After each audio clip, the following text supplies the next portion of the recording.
Halo Sobat Investor, jumpa lagi di channel Investor Jelata. Kali ini saya akan sharing informasi mengenai saham bank yang sampai dengan kuartal 3 ini masih merugi ya. Meruginya cukup banyak ya, triliunan ya kalau nggak salah. Nanti kita lihat ya laporan keuangan kuartal 3-nya. Tapi berpotensi untuk jadi turnover company ya, menurut saya gitu sih ya. Menurut saya belum tentu benar, tapi belum tentu salah juga gitu ya.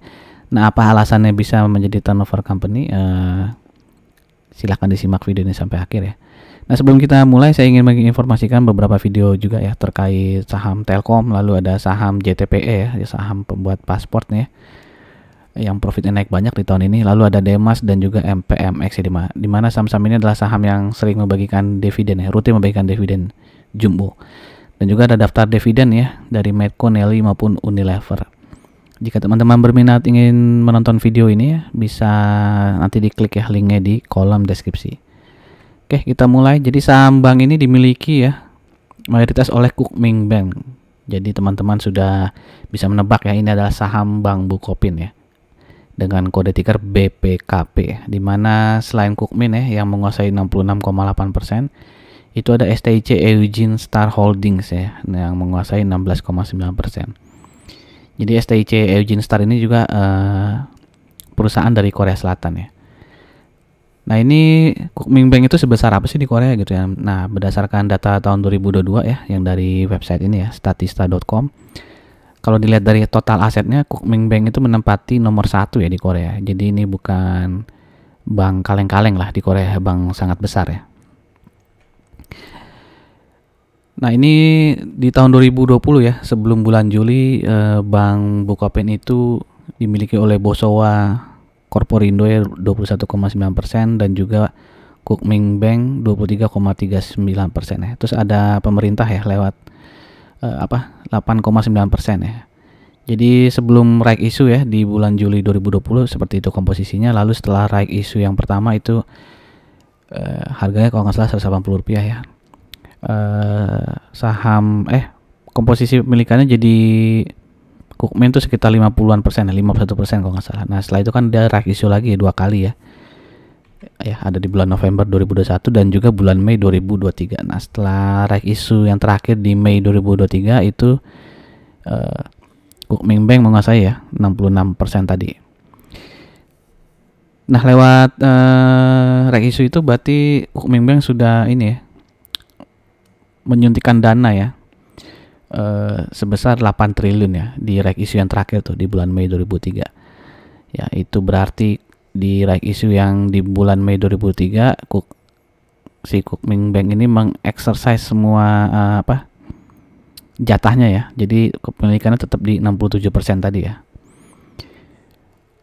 Oke, lalu di berita di bulan Juni juga ya, masih di bulan Juni ya, jadi peringkat obligasinya dari Bank Bukopin itu diberikan peringkat AAA ya dari Pevindo maupun Fitch ya. Jadi Pevindo maupun Fitch yakin nih kalau obligasinya itu bisa dibayarkan lah gitu ya, nggak akan fraud gitu ya. Jadi ini peringkat AAA ini merupakan rating tertinggi ya yang diberikan kepada obligor. Jadi walaupun masih belum profit ya, tapi pemeringkat obligasi ini udah percaya ya, sehingga memberikan peringkat yang paling tinggi nih. Oke, lalu di berita masih bulan Juni juga nih ya, Bank Bukopin itu menjual aset bermasalah ya. Jadi banyak kredit macet. Nah, kredit macetnya itu dijual ya, aset-asetnya kepada perusahaan dari Singapura ya. Mana nih ya, nah ini ya, SMMK PTE ya. Jadi itu ada sekitar 3,8 triliun ya, tapi dijual ya 2,3 ya, daripada nggak dapat uang sama sekali. Jadi dia jual aja ya, biar aset-aset itu diurus oleh si pembeli ini ya, SMMK ini ya.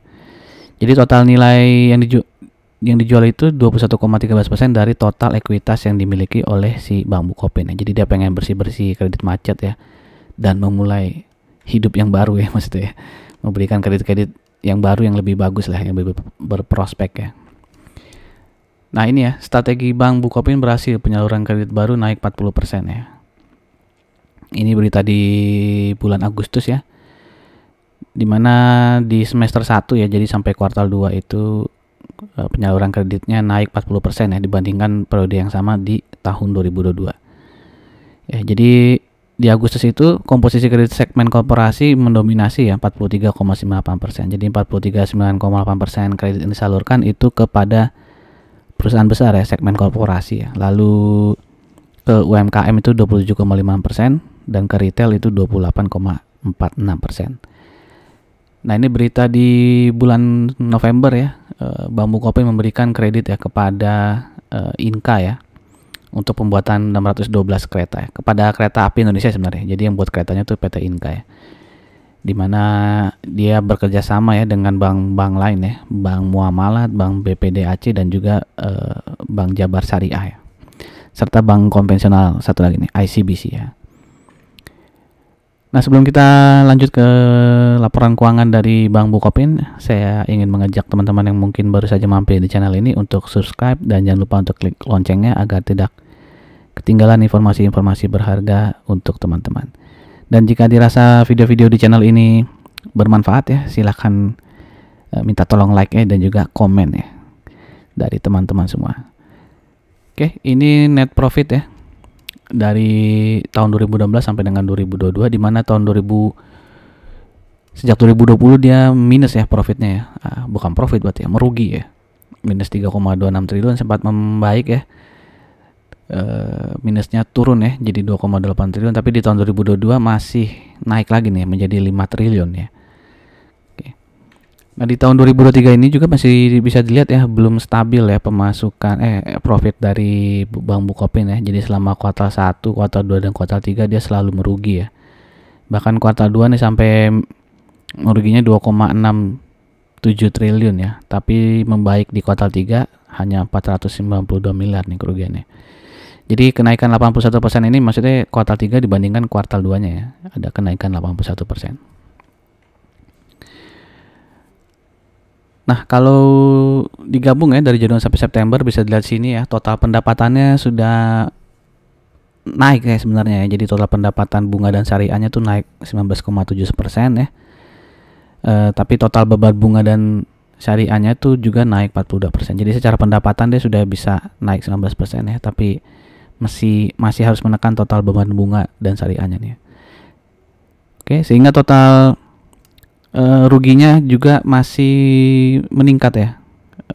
Jadi turun 30% ya. Yang tadinya dia merugi 3,3 ini ya menjadi 4,3 triliun ya ruginya. Ya, tapi kalau dilihat laba per sahamnya ya, itu ada kenaikan yang tadinya minus 39 ya, sekarang hanya menjadi minus 18 ya. Karena setelah rek isu kan berarti jumlah saham yang beredar tuh lebih banyak gitu ya. Jadi kalau earning per share-nya sih ada peningkatan ya, dari minus 39 menjadi minus 18 ya. Walaupun masih minus ya. Nah, ini kuartal 3 tahun ini ya penerimaannya dibandingkan kuartal 3 tahun lalu itu juga ada peningkatan 18,58% ya. Tapi dari segi income ya masih merugi ya. Yang tadinya di kuartal 3 tahun lalu profit 692 miliar, sekarang menjadi minus 493 miliar. Jadi ada penurunan minus 171%. Jadi kesimpulannya ini masih masa transisi lah menurut saya di Bank Bukopin ya.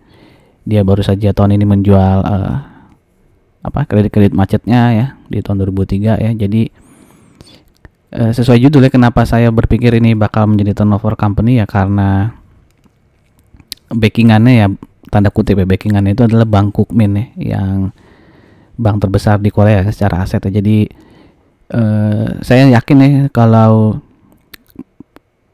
performance dari Bank Bukopin tuh ke depannya ya, tahun depannya itu akan semakin membaik ya, dan profitnya pasti akan meningkat lah gitu ya, seperti mungkin kisahnya MUFG ya ketika membeli Bank Danamon ya, yang sekarang profitnya terus meningkat gitu ya. Jadi ini alasannya masalah keyakinan aja ya dengan nama besar Kukmin Bank gitu ya. Nah, bagaimana menurut teman-teman nih? Apakah teman-teman juga percaya dengan Kukmin Bank gitu ya? Silakan tuliskan pendapat teman-teman ya di kolom komen ya. Nah, kalau secara rasio ya masih minus semua ya. Dari PER juga minus. Ya, ROE juga pasti minus ya karena dia masih merugi ya. Dan PBV-nya ini 1 kali ya. di mana subsektor banks ini rata-ratanya PBV-nya 1,62. Jadi masih di bawah subsektornya ya. Tapi untuk PER ya dan DER ya udah pasti Bank Bukopin ini terlihat buruk ya kalau dibandingkan dengan average subsektornya. Nah ini dari PER standar deviasinya ya, di mana rata-rata PER-nya itu selama 5 tahun terakhir yang 70,7 kali ini yang warna orange ya. Nah saat ini kan si PER dari Bank Bukopin itu minus ya, minus 3,25 ya. Jadi masih di bawah rata-ratanya, tapi untuk PBV itu dia sudah di atas sedikit rata-ratanya karena rata-ratanya 0,99 ya selama 5 tahun terakhir.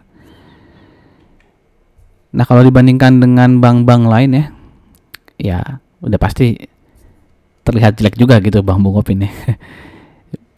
Karena PER-nya ini saya salah ketik ya, PER-nya nggak minus ya. Ini harusnya PER-nya minus ya, PER-nya minus 3,55 nih ya. Saya lupa menuliskan tanda minusnya. Oke, nah ini kita lihat secara chart ya, di mana harga paling rendahnya Bank Bukopin itu Rp57 ya di tahun 2020 nih ya di sini ya. Rp57 dan dia sempat paling tinggi itu di 700-an ya di tahun 2013 tuh ya.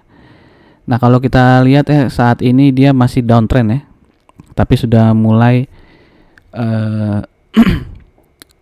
mencoba bertahan di atas EMA 20-nya dan juga di EMA 50-nya nih ya, yang warna hijau ya. Dan bisa dilihat sini volumenya ya, ada peningkatan gitu ya. Ada 2 volume yang besar nih yang hijau ini ya. Nah kalau bisa kita lihat di sini dia selalu membentuk higher low yang baru ya. Tadinya 72 nih low-nya, lalu dia 73, lalu sekarang 77 nih ya. Oke, dan dia di sini kan dia closingnya tuh di 84 ya, yang paling tinggi. Nah kemarin dia di hari Jumat itu closing di 86 ya, dengan volume yang cukup besar ya, dan dia mencoba sudah melewati downtrend line-nya nih ya. Nah kalau dia bisa bertahan di sini ya, berarti berikutnya dia bisa ke harga sini ya, support yang terakhir ini ya 95 ya. Nah jadi ada kemungkinan akan ke 95 ya, kalau nggak kegocek ke bawah lagi ya, karena kan sebelumnya ini ya dia kayak ada support kuat di 95 ya.